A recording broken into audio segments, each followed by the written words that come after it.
Rocking star Yash ಅವರ ಬಹುನಿರೀಕ್ಷಿತ toxic ಸಿನಿಮಾದ ಮತ್ತೊಂದು ರಗಡ್ ಮತ್ತು ಜಬರ್ದಸ್ತ್ ಟೀಸರ್ ಇವತ್ತು ರಿಲೀಸ್ ಆಗಿದೆ. ಹೌದು, ಈಗಾಗಲೇ ಟಾಕ್ಸಿಕ್ ನಲ್ಲಿ ರಾಕಿಂಗ್ ಸ್ಟಾರ್ ಯಶ್ ಅವರು ದ್ವಿಪಾತ್ರದಲ್ಲಿ ಕಾಣಿಸಿಕೊಳ್ತಾರೆ ಅನ್ನೋದು ಕನ್ಫರ್ಮ್ ಆಗಿದೆ. ಅದರ ಜೊತೆಗೆ ಟಾಕ್ಸಿಕ್ ನ ಕಥಾ ಹಂದರ ಏನು ಅನ್ನೋದು ಕೂಡ ರಿವೀಲ್ ಆಗಿದೆ.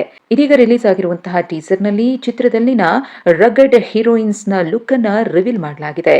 ಹೌದು, ಈ ಟೀಸರ್ ನಿಂದಾಗಿ ಟಾಕ್ಸಿಕ್ ಬಗೆಗಿನ ಕುತೂಹಲ ಅಭಿಮಾನಿಗಳಲ್ಲಿ ಮತ್ತಷ್ಟು ದುಪ್ಪಟ್ಟಾಗಿದೆ. ಈ ಟೀಸರ್ ಅನ್ನ ನೋಡ್ತಾ ಇದ್ರೆ ಟಾಕ್ಸಿಕ್ ಸಿನಿಮಾ ಕೇವಲ ನಾಯಕ ಕೇಂದ್ರೀಕೃತ ಸಿನಿಮಾ ಮಾತ್ರವಲ್ಲ, ಯಶ್ ಅವರಿಗೆ ಸರಿಸಮಾನವಾಗಿ ಮಹಿಳಾ ಪಾತ್ರಗಳಿಗೆ ಅಂದ್ರೆ ಹೀರೋಯಿನ್ಸ್ಗೂ ಕೂಡ ಸ್ಕ್ರೀನ್ ಸ್ಪೇಸ್ ಇದೆ ಅನ್ನೋದು ಸ್ಪಷ್ಟವಾಗಿ ಗೊತ್ತಾಗ್ತಿದೆ.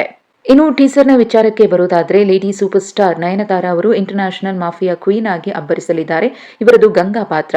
ಹಾಗೆಯೇ ಬಾಲಿವುಡ್ ಕ್ವೀನ್ ಕಿಯಾರಾ ಅಡ್ವಾಣಿ ನಾದಿಯಾ ಅನ್ನೋ ಕಿಲ್ಲರ್ ಲುಕ್ನ ಸ್ಟೈಲಿಶ್ ಪಾತ್ರದಲ್ಲಿ ಕಾಣಿಸಿಕೊಂಡಿದ್ರೆ, ನಟಿ ಹುಮಾ ಕುರೇಶಿ ಎಲಿಜಬೆತ್ ಎಂಬ ರಗಡ್ ಆಕ್ಷನ್ ಅವತಾರದಲ್ಲಿ ಎಂಟ್ರಿ ಕೊಡಲಿದ್ದಾರೆ. ಹಾಗೆಯೇ ಕಾಂತಾರ ಕನಕವತಿ, ಸಪ್ತಸಾಗರದಾಚೆ ಎಲ್ಲೋ ನಟಿ ರುಕ್ಮಿಣಿ ವಸಂತ್ ಅವರು ಮೆಲಿಸಾ ಎಂಬ ವಿಭಿನ್ನ ಪಾತ್ರದ ಮೂಲಕ ಟಾಕ್ಸಿಕ್ ನಲ್ಲಿ ಗಮನ ಸೆಳೆಯಲಿದ್ದಾರೆ. ಇನ್ನು ಬಾಲಿವುಡ್ ನಟಿ ತಾರಾ ಸುತಾರಿಯಾ ಕೂಡ ಪ್ರಮುಖ ಪಾತ್ರವೊಂದಕ್ಕೆ ಬಣ್ಣ ಹಚ್ಚುತ್ತಾ ಇದ್ದು, ಬಿಡುಗಡೆಯಾಗಿರುವಂತಹ ಈ ಟೀಸರ್ ಝಲಕ್ ನಲ್ಲಿ ಈ ಎಲ್ಲಾ ಮಹಿಳಾ ಪಾತ್ರಧಾರಿಗಳ ಕುರಿತ ಪರಿಚಯವನ್ನ ಚಿತ್ರತಂಡ ಮಾಡಿಕೊಟ್ಟಿದೆ.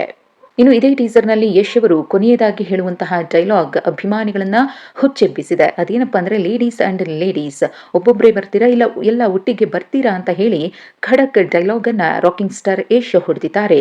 ಸದ್ಯ ರಿಲೀಸ್ ಆಗಿರುವಂತಹ ಟೀಸರ್ ಸೋಷಿಯಲ್ ಮೀಡಿಯಾದಲ್ಲಿ ಧೂಳೆಬ್ಬಿಸ್ತಾ ಇದ್ದು, ಅಭಿಮಾನಿಗಳು ಆಗಸ್ಟ್ 26ಕ್ಕೆ ಕಾಯ್ತಿದ್ದಾರೆ. ಯಾಕಂದ್ರೆ ಆಗಸ್ಟ್ 26ರಂದೇ ವಿಶ್ವದಾದ್ಯಂತ ಟಾಕ್ಸಿಕ್ ಅದ್ದೂರಿಯಾಗಿ ತೆರೆಗಪ್ಪಳಿಸಲಿದೆ.